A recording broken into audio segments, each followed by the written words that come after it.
سجدے میں دونوں پاؤں کو آپس میں کھلا رکھنا چاہیے یا ملا کر، اس کی کوئی واضح دلیل دیں؟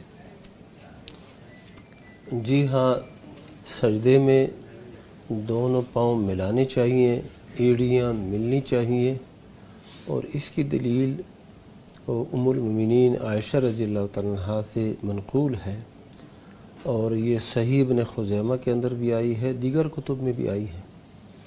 وہ بیان کرتی ہے کہ اللہ کے نبی صلی اللہ علیہ وسلم سجدے کی حالت میں تھے تو اندھیرا بھی تھا، میں نے یہ ہاتھ ایسے مارے تو میرے ہاتھ اللہ کے نبی صلی اللہ علیہ وسلم کی دو ایڑیوں پر لگے۔ ہاں جی، تو یہ ہاتھ جو ہے، ایک ہاتھ دونوں ایڑیوں پر لگا، اس کا مطلب یہ ہے کہ وہ دونوں ایڑیاں ملی ہوئی تھی، جی ٹھیک ہے، دونوں ایڑیاں ملی، یعنی دونوں پاؤں جو تھے وہ ملے ہوئے تھے سجدے کی حالت میں۔